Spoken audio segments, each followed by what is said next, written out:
Hello, good day mga boss. Siya ulit ng DIY Kurips. So ngayon, mag-install tayo ng eyeline dito sa ating headlight. Ibali kailangan natin buksan itong pinaka headlight natin, ihiwalay yung lens. Itong eyeline na to, nakakabit yan dito sa lens. So pagtanggal nyo, yung pinaka eyeline, pwede nyo na rin tanggalin. Tapos ito, iwa-wiring na lang natin. I-check ko kung itong dalawang wire na to meron akong pwedeng paghinangan sa loob para hindi na tayo magpapagapang pa ng wire.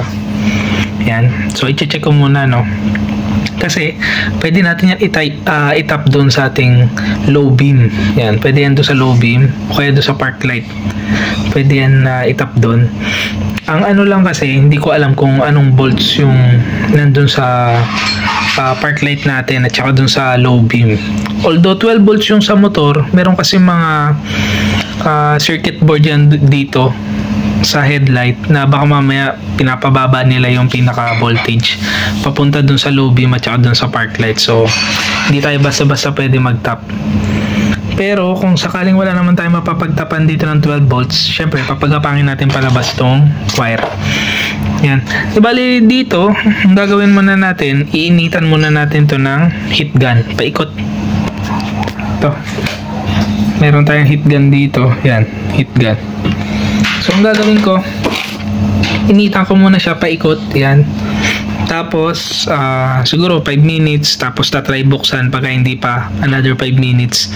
Hindi kasi siya pwedeng bibiglain mo lang kasi baka malusaw yung plastic. So, unti-unti lang hanggang lumambot yung pinaka-sealant. Yung sealant kasi yung nagdidikit doon sa pinaka-lens, pati dito sa assembly. Tapos, para maiangat din natin yung mga lock, yung mga clip. Yan. After nun, so ito, tatanggalin ko na lang muna. Hindi ko na papakita sa inyo para hindi ganun kahaba yung video. Pagka nahiwalay ko na, papakita ko na kung paano naman natin ito ikakabit. Di bale ito, napag-iwalay na natin yung pinaka-lens doon sa assembly. Kailangan nyo ng headlight opener. Yan, kailangan nyo na ito. Tapos, syempre, bago natin ikabit yung pinaka-eyeline or yung lazy eye, testing nyo muna kung gumagana. Yan. Di bali, itong lazy eye kasi na nabili ko, napapalit-palitan yung kulay niya. Kailangan nyo lang ng magnet. Tapos ito yung pinaka-sensor. Yan. Papalit-palitan yung kulay, pati yung mode. Yan. Gusto nyo yung gumagapang-gapang. Yan. Pero at least lang gumagana siya. Pero dun lang tayo sa puti. Kasi ayun lang yung legal na kulay. Yan. Yan lang tayo sa puti. Yan. Ngayon, ang gagawin nyo ngayon, patayin muna natin. Yan. Ito yung pinaka-lens natin. Yan. Bali may screw lang yan. Ito. Sa dalawa, tatlo. Parang, ito pa sa taas. 4, 5. Di bali 5 screw yung kailangan yung tanggalin. Tapos yung screw na yan, ayan na rin yung gamitin nyo pagka ikinabit nyo to. Yan. Sa 2, 3, 4, 5. Tapos, ito yung loob ng headlight. Yan. Ang daming laman sa loob. So, hindi ko rin naman makita yung mga label. Hindi ko na isusugal. So, ilalabas na lang natin yung wire. Susuplayan na lang natin ang galing sa labas. Hindi na ako magtatap dyan sa loob. Mahirap na kasi pagka nasunog yan, 6,000 hata yan. Mahirap na.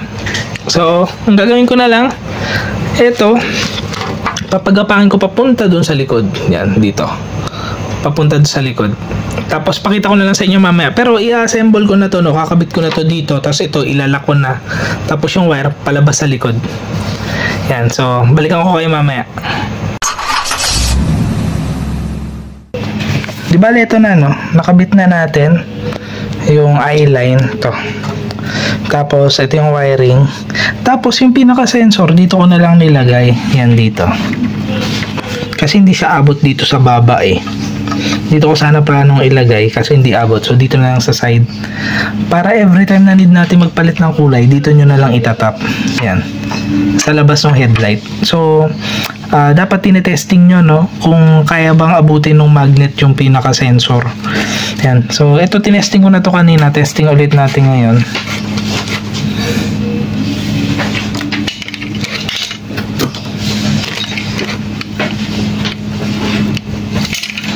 Yan.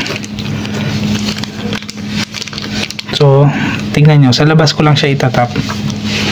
So, inaabot naman siya. So, pagka need natin palit-palitan yung kulay, pwede. Yan. Hindi nyo kailangan buksan yung headlight ulit. Ayan.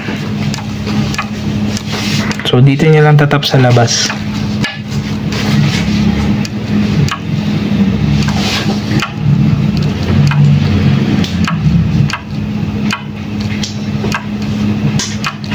Ayan. So ngayon isasarado ko na to, tapos ilalabas na natin yung wire. Di bale, ito na yung pinaka headlight natin, no?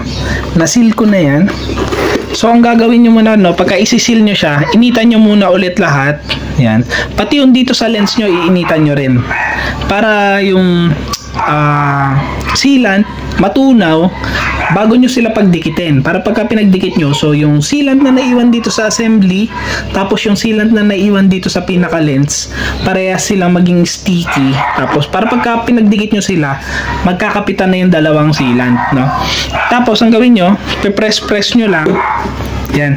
After nyo makabit ng buo yung pinaka assembly at saka itong lens, initan nyo ulit yan, paikutan nyo lang ulit ng init, tapos i-press nyo pa ulit. Kasi baka mamaya hindi nyo siya na-i-press ng dikit na dikit dahil hindi nyo pala natunaw ng maayos yung mga sealant. Kasi merong mga time na gano'n, ano, ininitan nyo, natunaw yung ibabaw lang, pero yung sealant sa ilalim matigas pa, kaya hindi nyo ma-i-press ng mahigpit. Yan, so ayun ang pinaka-logic doon. After nyo pagdikitin, iinitan nyo ulit, paikot-ikot, tapos try nyo ulit i-press, mararamdaman nyo lulubog pa ulit yan. Ibig sabihin nun, natunaw na talaga yung naiwang sealant, kaya napipress nyo na ng maayos. Yan. Tapos yung pinaka-wire ng lazy eye natin, ito, dito ko na lang pinadaan, dito na lang sa likod. Ito natatanggal lang naman to, hugutin nyo lang, tapos yan yung padaan sa likod. Diba, ito na yan. Ito, pwede nyo itong itap doon sa wire nung cigarette charger natin, no, kung NMAX B2. Yan. Pwede nyo itap to doon kasi mababa lang naman ang consumption nito kasi LED lang naman to. Yan. Doon nyo na lang to itap. So, hindi ko na mapapakita sa inyo, no, kung paano to itap. At saka, kung ikakabit ko rin naman to sa motor ko, hindi ko to itatap doon kasi meron akong ginawang mga separate line kung saan ko siya pwedeng ilagay. Nag-install kasi ako ng fuse box doon, na doon ko na tinatap yung mga additional na accessories ko. Yan. Pero ito, pwede nyo itap to doon sa cigarette charger kasi mababa lang yung consumption nito. Yan. So, tapusin na natin tong video na to, no? Sana nakatulong doon sa mga gustong mag upgrade or update ng kanilang headlight. So, ingat kayong lahat. Ride safe. God bless.